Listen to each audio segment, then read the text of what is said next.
It's Slate Night, the Film Fan Podcast. Now, here are your hosts, Corey and Mason.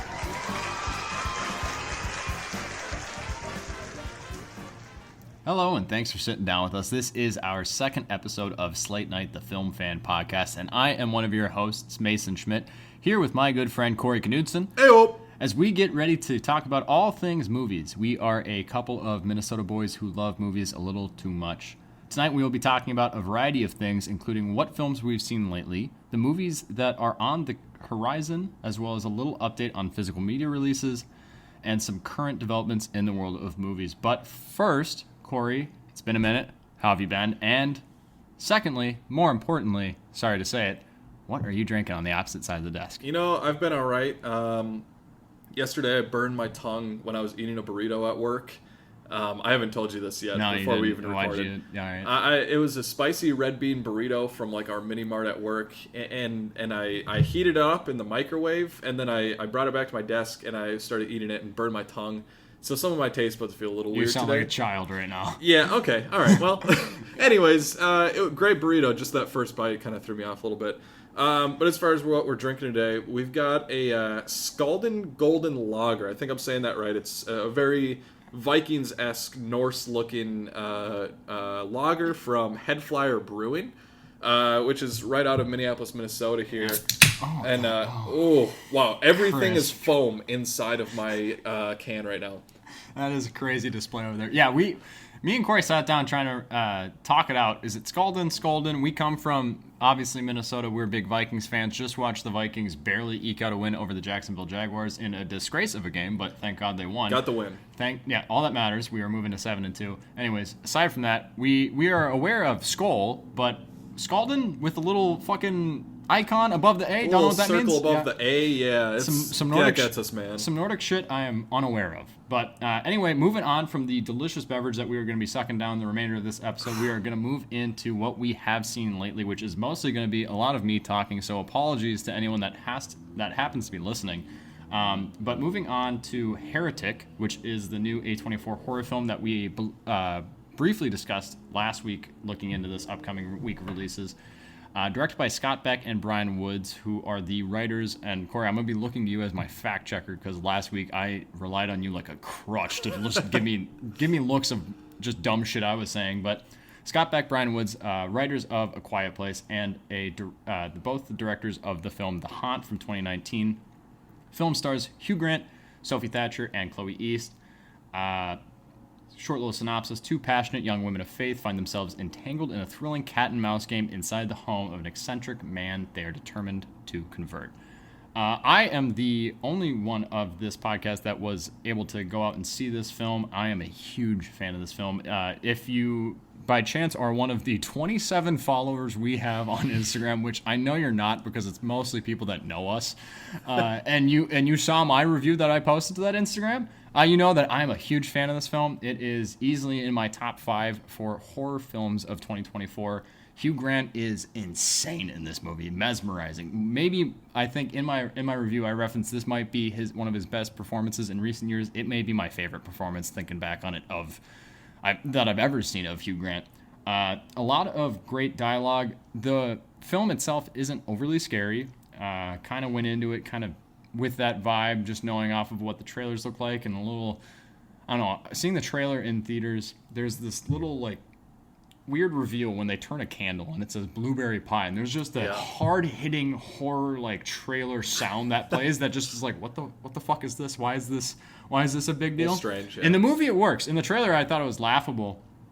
In the film, it's great. It's a lot of paranoia. Hugh Grant just, his dialogue, his wordplay, he just continuously tries to ensnare these young women of faith.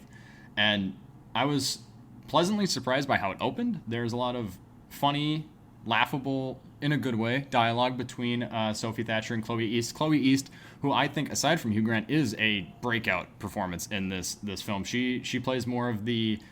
She's trepidatious, but she's a little bit more trustworthy, at least of Hugh Grant and his kind of odd idiosyncratic behavior, and is willing to kind of go along with it and still peddle her message. But her character's relationship relationship with just basically anything outside of her own religion is just something kind of amusing to listen to and watch. But yeah, I would highly recommend this film for anyone who hasn't seen it, anyone who's somewhat interested or thought the trailer was kind of oddly edited like I did. I would highly recommend going out to see it. I saw it with my wife, and walking out of the theater, I was trying to kind of lag behind, give an opportunity to those who were in the theater with us just to kind of see if I can eavesdrop and hear what other people were saying. Surprised to hear some kind of mixed reactions, whereas I outright love this film. There's really only one main issue with the film that I have, and that is a side character that just doesn't feel 100% necessary to the film. You're really relying on Hugh Grant, Sophie Thatcher, and Chloe East throughout the duration of the film. But then if you look at the cast list, you see Topher Grace is there. You're like, huh, what's this going to be? Venom.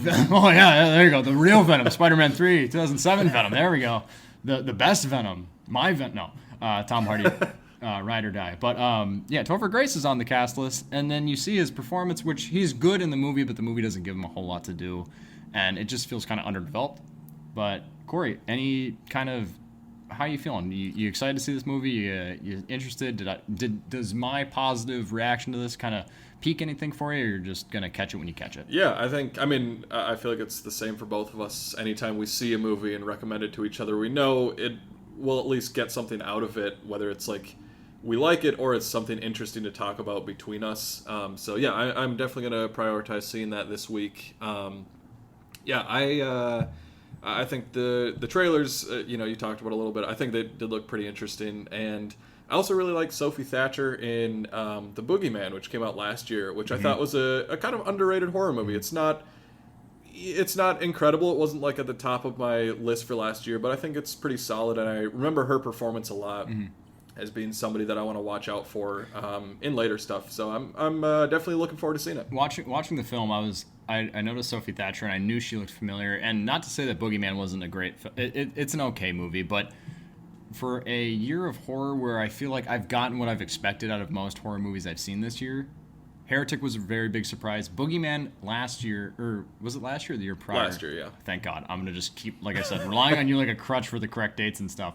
But Boogeyman was a bit of a surprise. I had lower expectations, but you got David Dastmalchian just doing the Lord's work in that movie, trying to lift it and propel it into something better than it actually is. But I did enjoy that movie. Seeing Sophie Thatcher, great in this film, but like I said, the standouts are Hugh Grant and Chloe East. They have a lot of back and forth. The dialogue in this film is awesome. Also, minor spoiler alert, a little Jar Jar Binks reference happens in this movie, which is wild, and I just cackled like a old fat woman. Wow. Just so excited by that reference to Jar Jar. Phantom Menace gets referenced. I was ecstatic. That put me over the edge. I need to see it now. Yeah. You need to see it now. And I would recommend anyone that's listening, the 27 of you, likely less, that are listening, please do go give it a watch.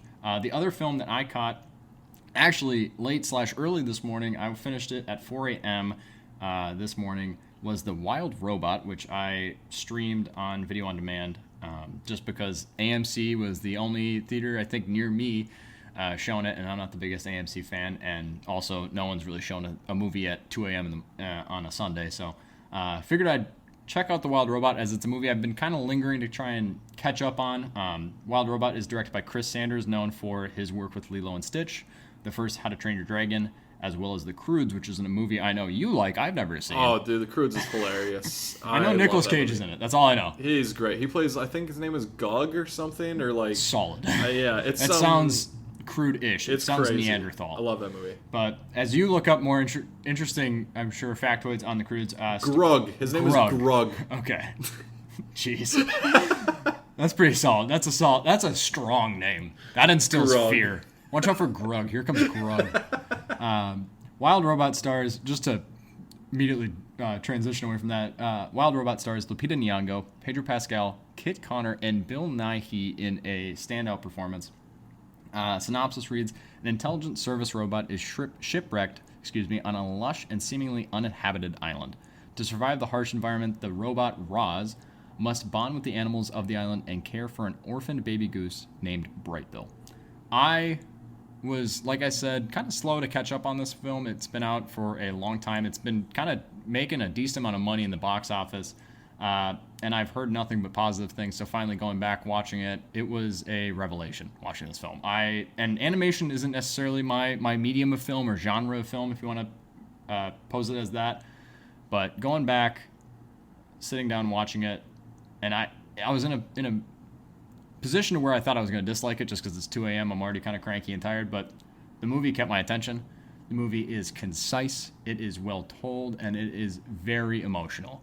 And I'm not going to lie, I did tear up and immediately, like I said, on my review on the Instagram that I posted, it did make me immediately want to go talk to my mom, give her a hug, and thank her. It's a movie that really just hits you in the heart.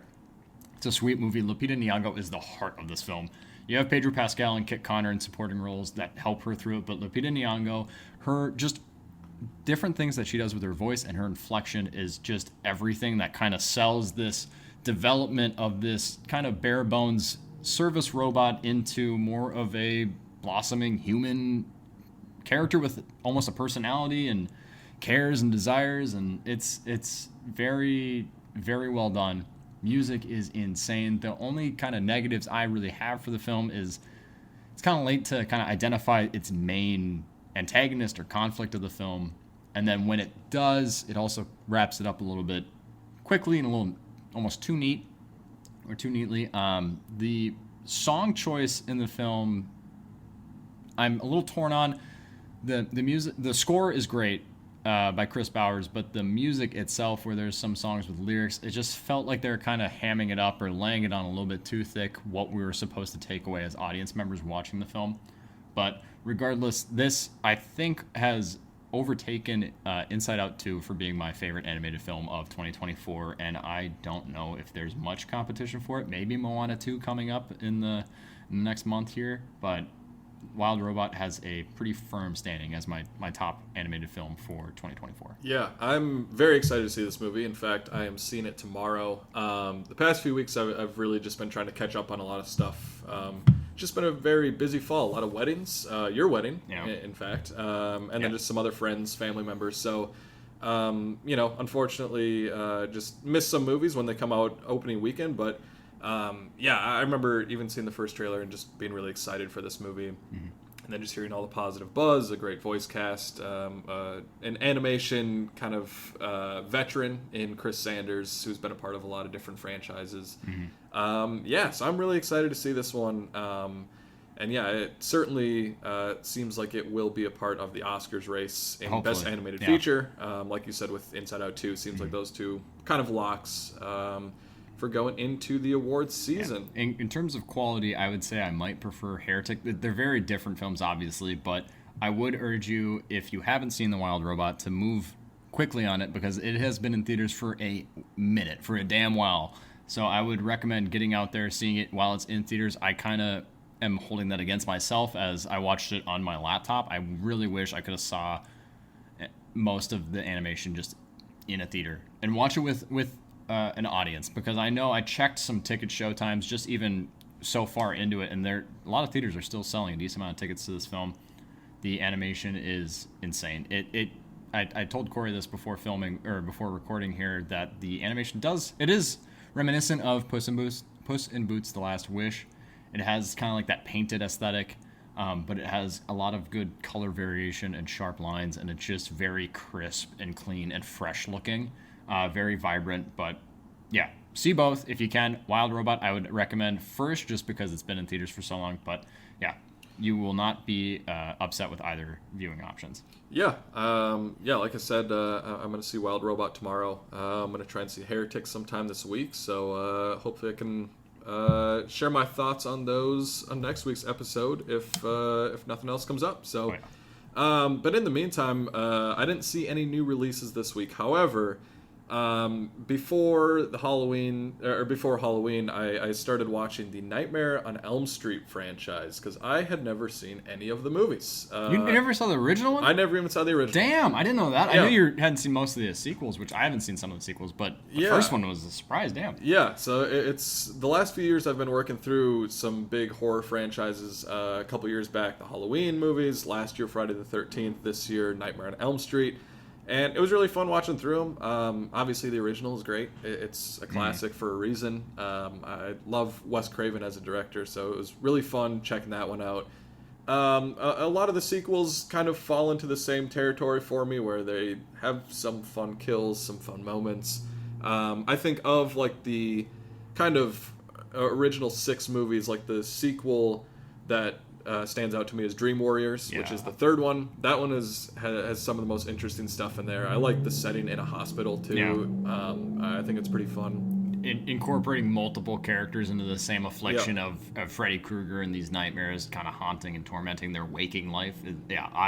Dream Warriors is one I feel like I recommended to you almost more so than the original, because I guess I didn't realize that you hadn't seen the original. But yeah, Dream Warriors is very fun, inventive horror film in the franchise. Yeah, so I really like that one. I didn't care for the second one, Freddy's Revenge. Correct. And Freddy's Dead, The Final Nightmare, which was in fact not the final nightmare. Never is. As we see with many franchises.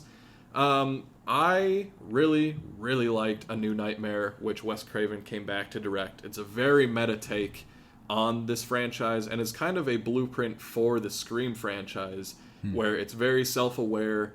If you aren't aware of New Nightmare, it's a lot of the actors from the original movie playing themselves, and then Freddy Krueger is like an actual character in the movie, tormenting them, haunting them. So you get Heather Langenkamp back, who plays Nancy in the original. You get Robert Englund playing himself. Wes Craven shows up in the movie as himself, writing the script of this movie. So again, very meta and reminiscent of the Scream movies that come after this. And then also for the first time, I watched Freddy vs. Jason, which, oh my fucking god, that movie is sweet. Awesome movie. So much fun.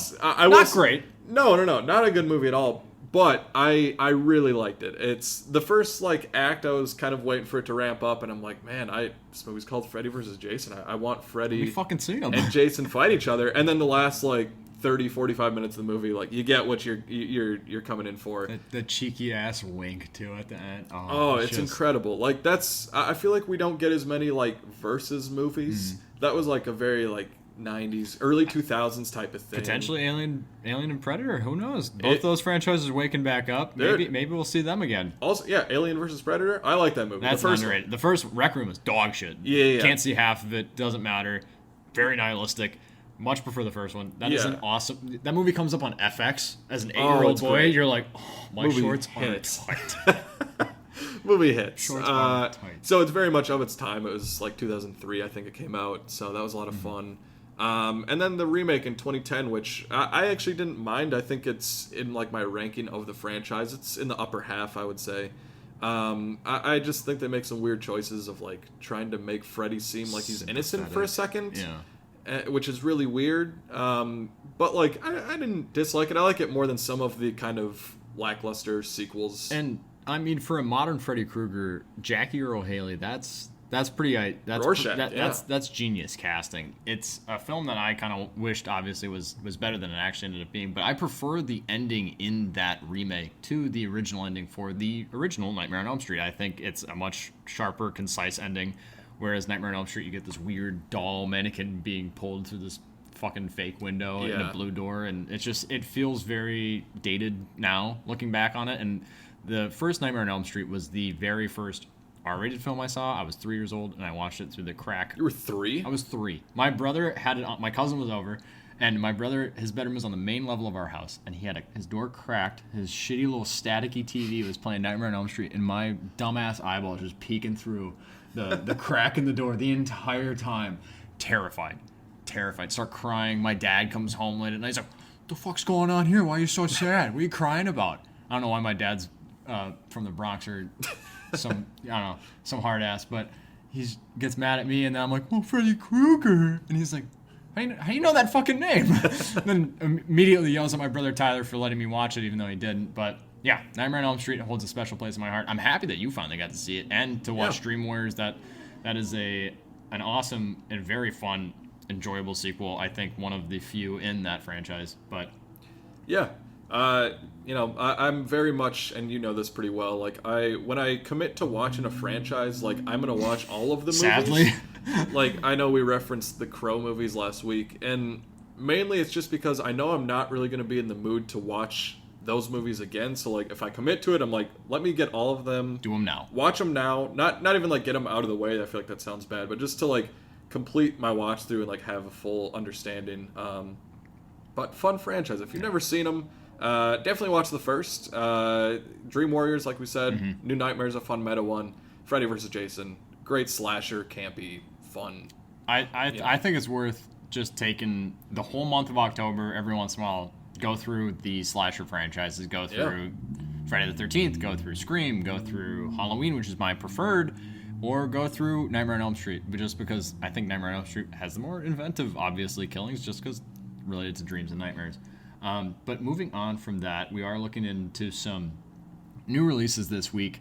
It's a little bit of a disjointed week. We don't really have anything major coming out aside from one that I forgot was going into theaters. It looks like a straight to streaming, and then one that is going straight to streaming that's coming out on Wednesday. Corey, tell me about these new releases that we have coming up this upcoming week. Yeah, like you said, a little dry this week, Yeah. which, we talked about is okay for catching up on stuff. Like I said, this is a good week for me to finish the Nightmare on Elm Street watch through, so that was fun. But yeah, we've got Red One, which you have probably seen. You've probably seen the trailer for a lot in any movie. If And you've the gone to the shitty theater. ass posters in every theater you go to. You've seen the dumbass polar bear, Yeah. CGI, snowman, whatever bullshit this movie is. It's essentially it's a Christmas themed movie. Santa Claus, who I guess his code name is Red One. Solid. Sure, why not? Got it. He's kidnapped, and Dwayne Johnson plays the head of security of the North Pole. Stupid. Teams up with a bounty hunter named Chris Evans, played by Chris Evans. And I guess it's just like a action type movie. Chris Evans being like a level 3 or level 4 naughty lister. That's crazy. That's a insane. bold move. You're going to team up with him? Yeah. Head of security? Okay. So, you got some big names in there. The movie's directed by Jake Kasdan, son of Lawrence Kasdan, a very legendary Hollywood writer, producer. He wrote Empire Strikes Back, Return of the Jedi, Raiders of the Lost Ark. You know his work even if you don't know his name. But Jake Kasdan, his son, he's done the last couple Jumanji movies, which I actually really enjoy. I love them. Really fun. I prefer them to the original, which I think I might be in the minority on. But fun films. Yeah, really fun. He also did a great movie, if you've not seen it, Walk Hard, a Dewey Cox story, which is a spoof. Hard. The best spoof film ever, in my opinion. Yeah. I love it. I prefer it to This Is Spinal Tap. Some of the best song lyrics to any made-for-film songs. It's incredible. It's hilarious. It is, it's very of its time, and like we just don't get movies like this anymore. I don't even know if like people would show up to see a movie like this anymore. I don't know. Like I said, it feels straight to streaming. And I thought it was like Netflix original. I think it's Amazon Prime releasing this, potentially. I don't Apple. remember, I don't fucking know, nor do I really care to actually fact check that. But I mean, it's an interesting cast. It's cool to see Dwayne Johnson and Chris Evans in a movie. J.K. Simmons is awesome in everything. Lucy Liu, didn't know that she was still working, but all right, fine, whatever, add her in too.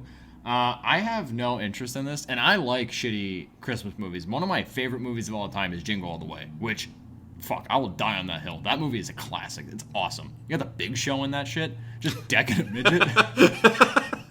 Awesome Christmas movie. This movie feels like something that, if it's still in theaters like around Christmas time, which I don't know if it will be, but it feels like something you and I would get drunk and go and see and have a good time and watch. Spiked eggnog in November. I don't get why this is coming out so early in the year. I don't not either. early in the year, but early in November. Christmas, we still got a whole month. We got Thanksgiving to get through. So, it feels like that sort of movie. Like, I think if you've seen the trailer, like, you know what kind of movie you're in for here. Yeah. But if you're looking for something else this week that is a little bit maybe more, has some depth to it of any sort, it's a movie called Emilia, Pérez, which has been in limited release for a couple weeks now, and it's releasing on Netflix this Wednesday. This is a big award season movie. This is certainly one you're going to see pop up in a lot of the big races, Best Picture, Director, some of the acting races. It's directed by Jacques Audiard. I think I'm pronouncing that right. Who also made the movie The Sisters Brothers, which is a pretty fun Western kind of I think Mason's realizing that he made that Holy movie shit. for the first time now. I didn't know that. I fucking love that movie. That's correct me if I'm wrong. That's a movie with Joaquin Phoenix and John C. Reilly, and it's a Western. Yep. Oh, hell yeah. I did not know that. Sick. This is a movie I've heard about, obviously. You and I both being big Oscar people, loving the Oscars, loving awards type films, wanting to obviously keep up on anything coming out that has potential for any Oscars. Did not realize that. That is amazing. Well, this has kind of jumped a couple of steps because I haven't watched any sort of trailer or anything for this film. I haven't kind of kept up on the synopsis, or I don't really know a whole lot about going into this film. I don't know a whole lot of surface even information. So I know the cast and that's about it. But that's sweet. That gives me a little bit more confidence knowing that the director is the same director as the Sisters Brothers. Yeah, I remember. I think you had loaned the Sisters Brothers 100%. To me like a few years ago, and you're like, "This movie's pretty sweet. Check it out." And I really like that one. So. It's got a pretty good cast. Zoe Saldana, Selena Gomez, and then a person that's getting a lot of awards buzz for leading actress is Carla Sofia Gascon. I also have not seen a trailer for this movie. I don't know much about it. Essentially, just kind of from reading online, it's takes place in Mexico, and a lawyer gets an offer to help a cartel boss retire from the business and disappear by becoming a woman that he's always dreamed of being. So that's just kind of like a baseline, like IMDb synopsis. Like I really don't know much else of what happens in this movie, but I've heard a lot of awards people talking about this movie and saying that it is going to be in contention for a lot of the big races. So definitely excited to check this one out on Netflix. I don't think it's playing in any theaters around us, really. I'm sure, once nominations come out, it may be playing in some, but definitely going to check this one out on Netflix, hopefully this week, next week, maybe. I mean, I don't have high expectations. I don't know if I have any expectations except for the buzz that I've heard. I am excited to kind of continue on with my trajectory of just going in blind to this film. And I feel like just based off the synopsis, this is going to be an emotional film. I feel like it's got to pack a punch.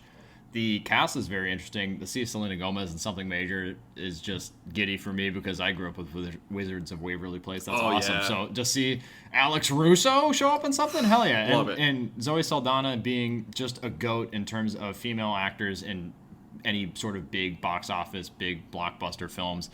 Big fan of her. Love her in The Losers. Watch The Losers if you haven't. So I will definitely be checking out Emilia Pérez, and I am fully expecting it to kind of absolutely just dismantle one of my evenings when I just like, oh yeah, I'll watch this, and then just absolutely blubber like a child. But yeah, so keep an eye out for Emilia Pérez coming to Netflix this, I believe, Wednesday, November 12th. Moving on from that, looking at some physical media roundup, what we have potentially purchased lately. Most of this is going to be coming from me as I talk at Corey. I picked up this week, actually yesterday, a film that I really enjoyed this year. I had higher expectations that it didn't necessarily meet those expectations, but still was a great movie.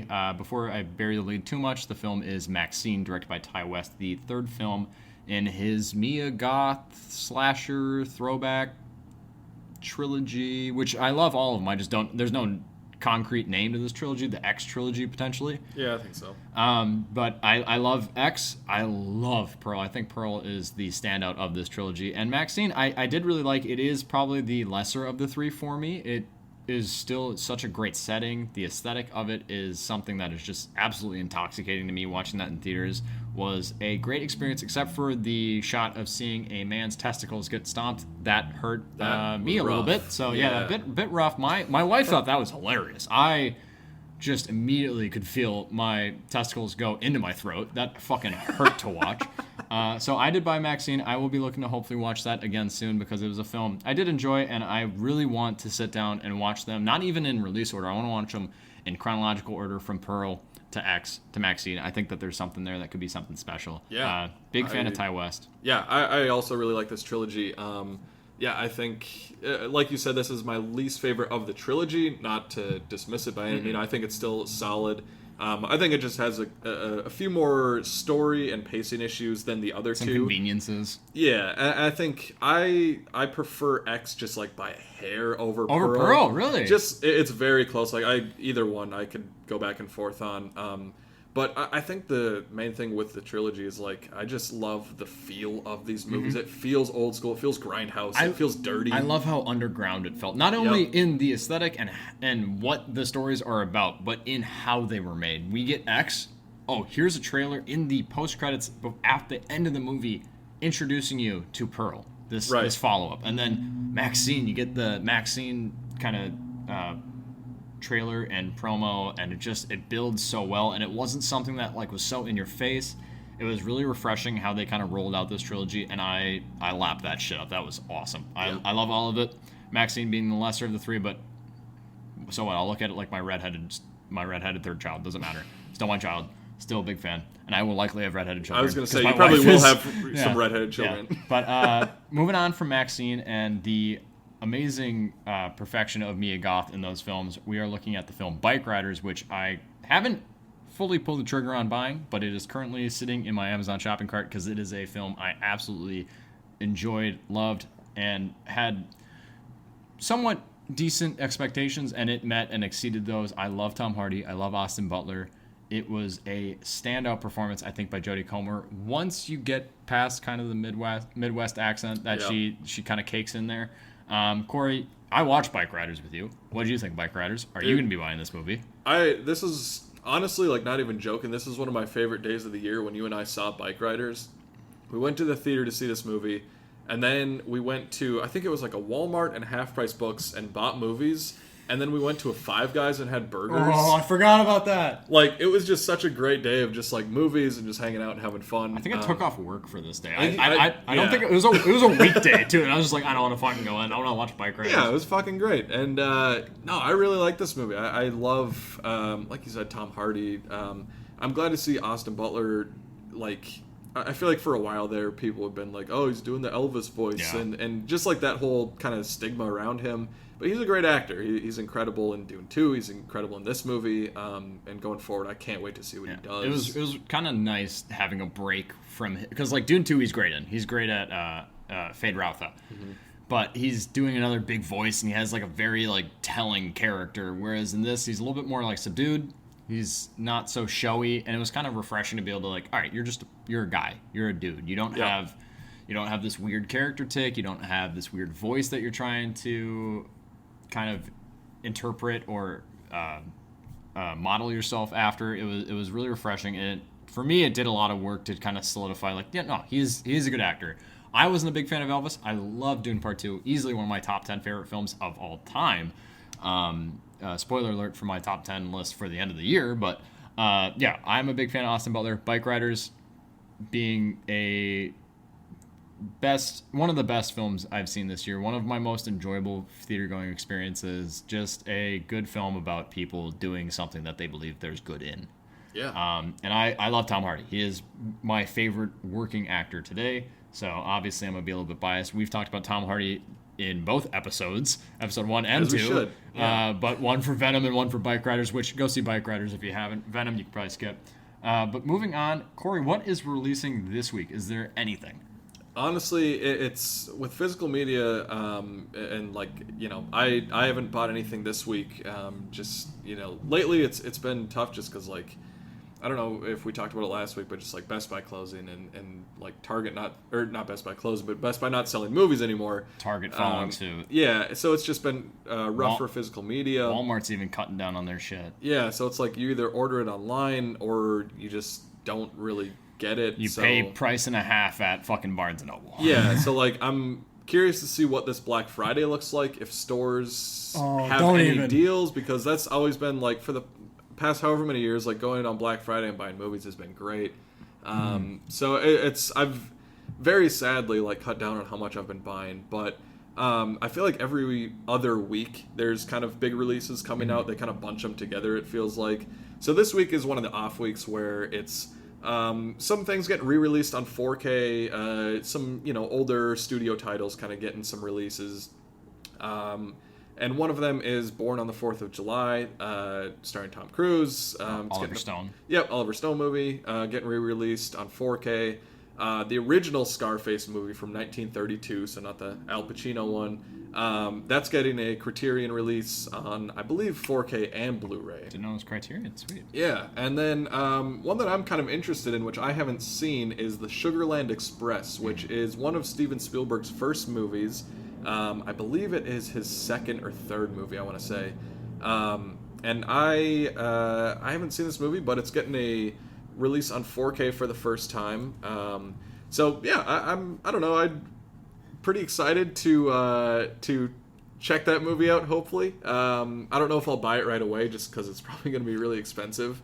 But yeah, I mean, it's just this week. There's kind of a lot of re-releases of things. Nothing like from this year really that's coming out. Yeah, so. I haven't seen actually any of these. Have you seen Born on the 4th of July? I haven't actually. Yeah, so I haven't seen any of these three either. We're just the perfect people to talk about this. Yeah, Just this is awesome. What a good stuff. Great prolific analysis. week for releases. Hell yeah, I've seen snippets of the original Scarface in film class, so like whatever. But yeah, a little bit of a dry week. We came off of a gangbusters week last week, so it kind of makes sense. But moving on into current movie news, looking at some developments in the world of movies over the past couple of days. Simon Kinberg actually was rumored to be developing a new Star Wars trilogy, which could potentially be episodes 10 through 12, which I don't know if I need a episode 10 through 12.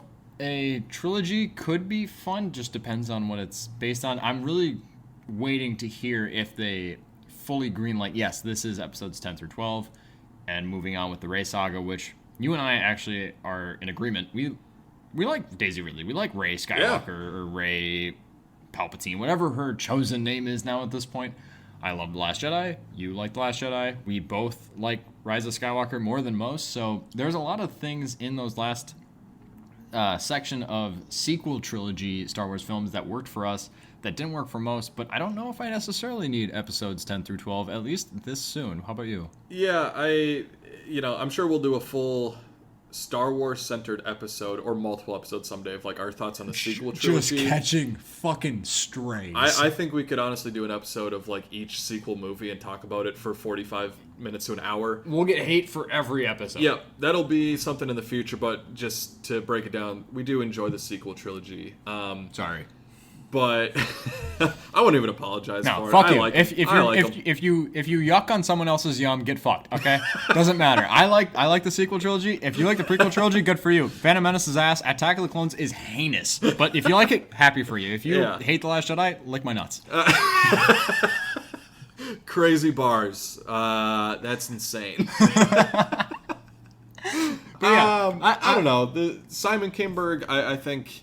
It's a decent track record. It's very interesting because I think in the world of Star Wars, Simon Kinberg has done good work. He was one of the creators of Star Wars Rebels, the animated show that he developed with Dave Filoni, which I absolutely love. I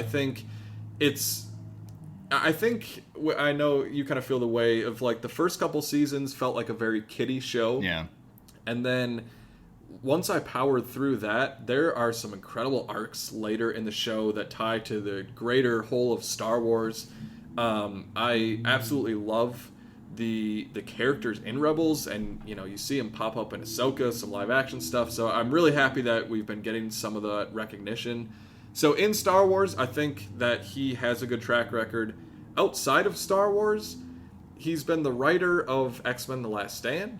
He's been the director of X-Men Dark Phoenix. Hits. He directed the 355. Oh, I fucking forgot about that movie. So it's and we don't even know if he's like directing these movies. For now, we know he's writing and producing this trilogy if it happens. In a buy or sell world, if he's producing, I buy the shit out of this. I think he's a decent producer. I think he has a decent enough track record. Not everything a producer puts out or has involvement in is going to be great.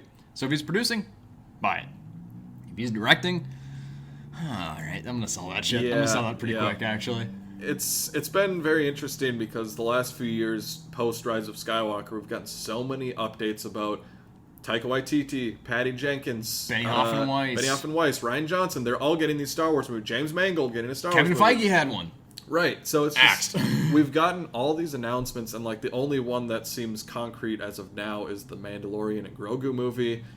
Give me a better title for that. Yeah, it's like, which I'm excited for, I guess, but that seems to be the only one that's really like gained traction. So it's hard to like see this news and be super like excited about it, because I just don't know if it's actually going to come to fruition. I don't want to just rip into this because this isn't a Star Wars dedicated episode, but all of these announcements, if this one doesn't stick, I'm really kind of holding true that Simon Kinberg, I feel like you have enough credibility coming into it. You could get something done, and you could produce, hopefully, if it is a trilogy, whatever, if it's a Star Wars film, great. I am so tired of potential announcements for things that never come to see the light of day. I need Kathleen Kennedy, who is a all-timer in terms of producers in Hollywood. I need her to get the fuck out of Lucasfilm. I need someone else to take over, because for me, she obviously isn't cutting it. All these announcements with nothing to show for it. You have the Patty Jenkins Rogue Squadron film, which I was actually excited. You filmed Patty Jenkins in a fucking fighter jet, and then nothing's gonna come from that? All right, sick. I can't wait. That's awesome. Yeah, keep doing shit like this. I love Star Wars. I think there's too much of it, but also we're getting so many announcements for shit that aren't coming to see the light of day. So I hope this one sticks. I don't know if I need episodes 10 through 12 right now, but if that's what you're going with, fine, whatever, just make it good. If it's a good movie, winning cures everything. If it's a good movie, I don't give a shit. Fine, we'll run with it. But yeah, agreed. Sticking with some Disney news. Great. We had D23 Brazil, which is just kind of a celebration, sort of like a Comic-Con-esque, where they announced some news and released some trailers. A couple different trailers dropped yesterday. The first one that we'll talk about is Captain America: Brave New World, which is a movie that I have been not super excited for until I saw the first trailer for it, which released, I think, a few months back. And then this trailer as well, it's really hooked me. It looks like a 70s like political espionage thriller, sort of Winter Soldier-esque vibe. Dave the Jackal. Like, it feels, it feels very much of that time. And this new trailer, which you made me sit down and watch, because I hadn't seen, and I came over today and you said, what, you haven't fucking watched it? All right, well, throw them on. It feels like a horror. Yeah, the editing of the trailer, the music, the sounds. Yeah, I don't need Red Hulk in this movie, and honestly, that's kind of a thing that's kind of keeping me from being super excited about this film and a little bit worried about and trepidatious about the overall quality of the film. But like, whoever's cutting these trailers, fucking hats off. You're killing it. This is awesome. You are selling me. It feels like shit's going to go down. It feels like this is going to have repercussions. You're finally showing us... God, I'm going to butcher even trying to attempt. So, whatever the big fucking guys in the seat with the fingers pulling up. The Celestial. Yeah, the Celestial from Eternals that we have not acknowledged until potentially now. You're showing me that. You're showing Anthony Mackie, who I love, as Captain America in my favorite role in the Marvel Cinematic Universe of Captain America. I love the Captain America trilogy. It is in my mind, the best trilogy of the MCU. So each trailer has kind of done what it was supposed to do in upping my excitement for the film, and I'm worried. I don't know. I'm hoping it's good. Yeah, I'm very excited. These trailers have done their job. I mean, that's what a trailer should do, is get you more excited for the movie, and that's certainly what both of these have done. The other trailer is Thunderbolts, which is kind of an interesting one. It's like the first like minute or so is like a sequence from the movie, and then the last couple minutes are like a full kind of trailer. How do you feel when films do that in terms of trailers, of like showing a scene and then cutting into more of like the segmented trailer typical bullshit? I don't know. I'm always of the mind like I want less in trailers. Yeah. I don't want to know much. I wish like every movie had one trailer.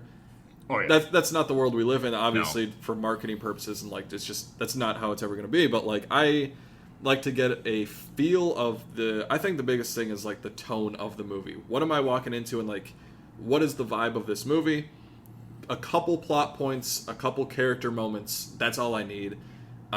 Which I feel like Thunderbolts has kind of, with the first two trailers, given us like the characters that we're seeing in this movie, it's kind of like MCU's version of Suicide Squad, Yeah, which I'm it not is, opposed to yeah. at all. Like, I Give think me a ragtag Dirty Dozen. yeah, I think it looks like a lot of fun. I think like a lot of the characters they've picked for this movie are people I'm interested to see again. See them interact and their dynamics, yeah. Yeah, and I hope I'm surprised by like even seeing Ghost come back from Ant-Man and the Wasp. Like, Very forgettable, but thank God she's eventually Yeah. showing up again to be something more relevant, hopefully. yeah, so I think like this could be a pretty fun movie, and it's like the kind of dichotomy between like Captain America and this movie, where like one seems and hopefully is a bit more serious and like political espionage, like we talked about. This one's kind of a more fun group, just like fun action scenes, having a good time.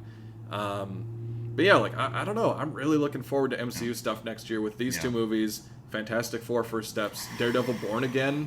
Like, I think next year could be a great year for the fucking MCU. pants sticky now? Jeez. Yeah, he's You wet mention over there. Daredevil? He's wet over there. Yeah, he Christ. gonna have to clean up Somebody after getting this one. wet now. But okay, so if these two films come out on the same day, if, hypothetically Thunderbolts and Captain America: Brave New World, which you and I both have talked about, we prefer New World Order as the title. So much better. So than much better. Brave New World sounds like Disney bullshit. Yeah. But anyway, hypothetically, they're coming out both on the same day. Which one are you going to see first? I think I'm choosing Captain America because I think the potential for this movie is a lot higher than Thunderbolts. I think Thunderbolts, I kind of know what I'm getting into with it. Like, this is going to be fun. I think there's going to be, like I said, cool action, just some fun comedy between all these characters. But I think if Brave New World like really delivers, I think this is going to be a top tier MCU movie. So that's why I would choose it first. I think for me, not to just make this even more interesting by disagreeing with you, I think I would go Thunderbolts because I am more interested and I have more confidence behind the scenes in just this film becoming something spectacular, hopefully. I everything I've seen in terms of the trailers have been amazing. I want Captain America to be good. I love the first trilogy of Captain America movies, like I mentioned, Civil War being my favorite MCU movie. I just think while the repercussions of Captain America Brave New World will probably kind of reverberate throughout the remainder of the MCU, at least the rest of this phase, I think Thunderbolts kind of has me sold on. I think this is going to be something special, potentially something fun, even though it is kind of that Dirty Dozen, Suicide Squad-esque telling in the MCU. I think that there's something a little bit more special in the character dynamics. I can't wait to see little Johnny Walker. Johnny Walker. Back his fucking Walmart cap. Oh, brother. I can't wait to see Wyatt Russell in anything. So, yeah, I am very much sold on Thunderbolts. I think this next year for Marvel is going to be important for making it feel like it's more connected. Yeah, I think just because we're like, what, a couple years out from like the next Avengers movies, and like, who's the Avengers? Who's on the lunchbox? who do we have? So like, I think tying in stuff from the Eternals in this Thunderbolts trailer, like we see Val played by Julia Louis-Dreyfus, like she bought Avengers Tower. Sweet. It's just like kind of stuff like that where it makes it feel a bit more connected, Yeah. where it's like, okay, this is how it ties into the larger universe. Back on track. Getting back on track, hopefully. So I think that this year for Marvel will be very important, and I am very excited for it. Before we move on to the next topic, do you like the film The Eternals? I think that movie is so underrated. I fucking love The Eternals. That whisper into the mic is crazy. It's underrated, and it's just dogged on for no fucking reason. But anyway, people just can't handle a longer runtime and something a little bit more Again, slowly we'll paced. probably But have anyway, more yeah. MCU reviews and You'll episodes. get more hot takes to come if people just actually would tune in and listen. That'd be great. But Yeah. we're going to keep fucking rambling about shit that pisses us off or makes us really happy in terms of film. Moving on to a little bit sadder news. Tony Todd, the famous actor for the films Candyman, for me, the film The Rock, and The Crow, passed away just at the young age of 69. This was kind of a shock. I don't know, I feel like we're kind of getting to that period where kind of a lot of the heavy hitters are passing away, and I don't know, on episode 2 of this podcast to talk about a celebrity dying or passing on, it's something I don't think I'm really too well equipped with.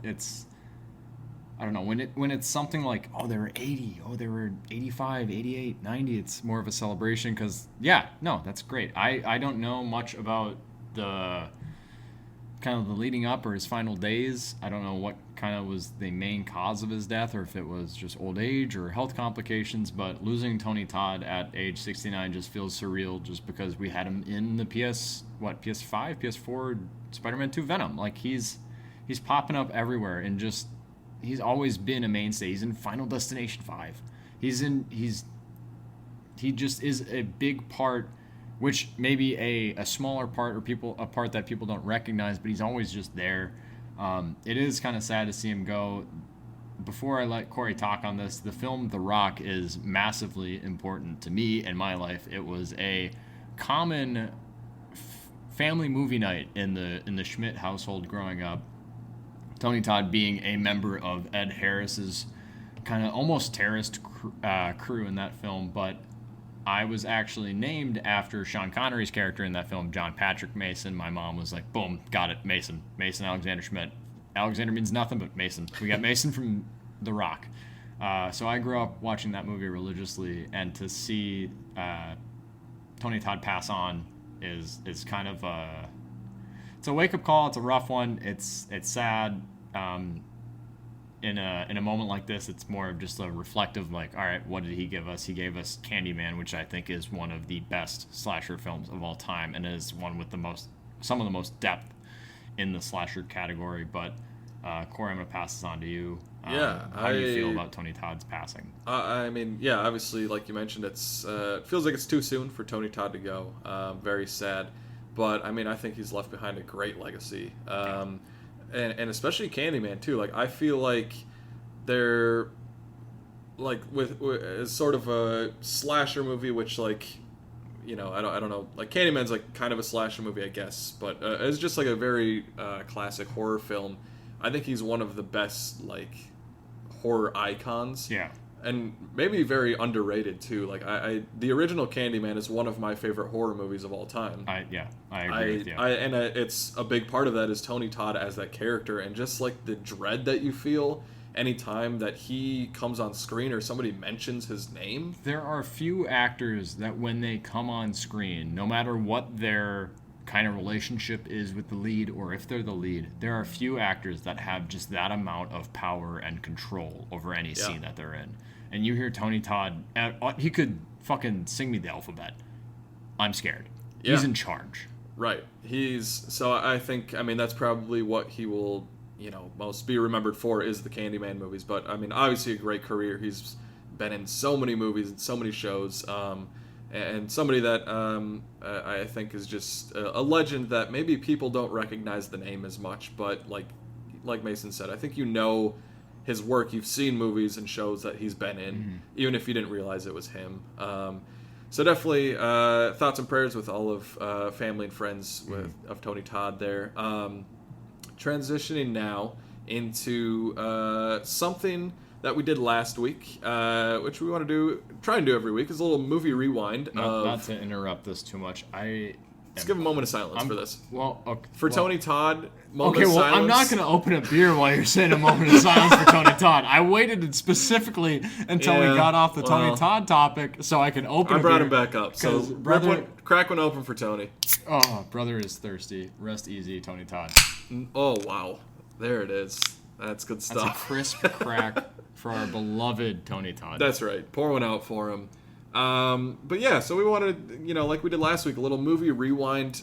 Just wanted to highlight something that came out around this same time on the same date. So we picked 3 Billboards Outside Ebbing, Missouri, which came out in limited release November 10th of 2017. It had obviously been on the festival circuit for a long time before that in the fall. But this movie is directed by Martin McDonagh, who some of his other movies, which are all really just great. In Bruges, Seven Psychopaths, The Banshees of Inisherin. Like, dude just doesn't miss with his movies.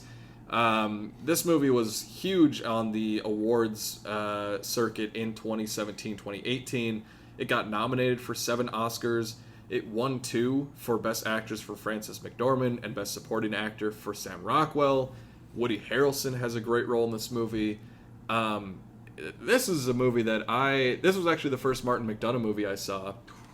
And I remember seeing it with my mom in theaters, and like, This movie is great, and I think it holds up really, really well too. It's a great, just like small town drama that, like, from the title, you may not, I don't know, it may not be like, you may not understand what this movie's about from the title, but it really is just like a family drama, and Frances McDormand is one of the best actors, I think, working today. And I think she crushes it in this movie. Obviously, she won Best Actress, so yeah, I think this movie's awesome. Did she win Best Actress for this? Yeah, that's why I said it like 30 seconds ago. Fuck you. Okay, she won Best Actress for Nomadland. I didn't realize. She also did. Yeah. I didn't realize she won it for this too. Okay, that makes sense. Not to be like surprised by everything that you say, as you and I are usually on the same wavelength, but you're just a little bit smarter and quicker than me. No, Three Billboards is a phenomenal film. It's a movie that, as you watch it, it gets into that category where you're watching it, and early on, for me at least, maybe 5 minutes in, I recognize, oh, I'm gonna love this film. This is something special. And now, once I've gotten past the, is this gonna be good? Is this gonna be bad? I've gotten into the, all right, victory lap time. Sit back, enjoy, just letting Martin McDonagh fucking cook. Because I am a huge supporter of all of his films. I love In Bruges being my top 100 easily favorite films of all time. I love Colin Farrell in that movie. Moving on into Seven Psychopaths, which is just such a hilarious, off-the-wall, like, helter-skelter shit show of just characters rushing into the same story. Woody Harrelson giving just everything to being like, you know what? I'm gonna put on a fucking gauntlet right now. I'm Woody Harrelson, settle down. And then you got Christopher Walken, you're like, I don't fucking care. I'm here too. Every film directed by Martin McDonagh is something special. Everything written by Martin McDonagh toes the line perfectly between, wow, this is hilarious, and I don't know if I should be happy right now. I don't know if I should be smiling. This is sad and devastating. And there are scenes in Three Billboards outside of Ebbing, Missouri with Frances McDormand talking about, it's her lost daughter, correct? Where she's at a loss. And everyone's trying to give her outs or give her reasoning to support what's happening, or, you know what, this missing case, it's running dry, like what's happening, and she's, fuck you. Why am I here listening to you? Why are you here telling me what's right and wrong? And there is a scene between her and a member of the church that happens relatively early in the film that immediately I was like, all right, I'm in on this movie. There are a few movies that kind of won me over as soon and as quickly as this film did. It's crazy to think that this came out in 2017, 7 years ago. That's bonkers. It's wild. Sam Rockwell tears it up in this movie. He is so funny. He's funny in everything. He's awesome in everything. I've never seen a bad Sam Rockwell performance. No.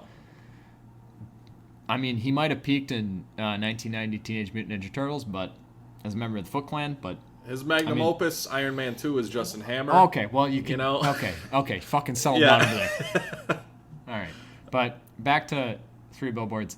It's a phenomenal movie. In terms of where it kind of compares to the other Martin McDonagh films, In Bruges is, without a doubt, my favorite, but that's no sly to any of his other films. I think this, Three Billboards and Seven Psychopaths, kind of duel it out for my second spot. Whichever one loses, it's going to depend on the day I'm having, which one wins and which one loses. That will decide which one takes third, whether it's Seven or Three Billboards. And then fourth, I'd probably say Banshees. But every one of these films that this man has made has been an absolute gut punch, but a joy. Something I'm excited to watch, but also I leave and I'm like, I don't know if I need to talk to anyone right now. I think I just need to, like, sit alone for a little bit. Yeah, he gets the tone so right in his movies of, like, dark comedy, but also those character emotions. You get depth with all of the characters. It's I think this one is right now number 2 as far as like his rankings behind In Bruges. Okay. I would say I like it a little bit more than Seven Psychopaths, but if you haven't seen this movie or any of his other movies, definitely do yourself a favor and check him out, because he is making interesting stuff. I'd say if you haven't seen any Martin McDonagh films, I think I would use this as the jumping off point. This is maybe his most accessible. Yeah. Seven Psychopaths gets a little bit out there. In Bruges is a little bit kind of depending on your taste and what you like. It might work for you. It depends on your palate. This is the most kind of entry level he gets, Banshees of Inisherin, that's a movie that you and I, at least originally, I wasn't as high on as you were, and it was only through kind of distancing myself from the film and then rewatching it and just kind of like acclimating myself to the characters where I really grew to appreciate that film a little bit more. But this film, beginning to end, the moment you sit down, you're in for a show, and it's something that's going to leave a lasting impact. And I think it's a good way to kind of segue into anything else made and written and directed by Mark McDonagh. He is a phenomenal working director, and I can't wait to see whatever it is he has cooking up next. Absolutely. But yeah, this surprisingly, as episode 2 has kind of gone off without a hitch. I was really kind of worried going in with 3 hams in my belly and then another beer, starting on my 5th beer of the day, midway through, or actually 3/4 of the way through recording here. Expecting a little bit more hitch in the giddy up, but it's going pretty well. I can't complain. It's been great, man. Yeah. But all that to say, thank you for taking the time out of your day, out of your night, whatever time of day, listening to us, sitting with us, having some drinks, hopefully. If you're listening to us dry and you just hear a bunch of just 2 24-year-old drunk guys just giggling about fucking movies, I'm sorry. Crack open something, man. Yeah. Whatever it is. Unless it is an IPA.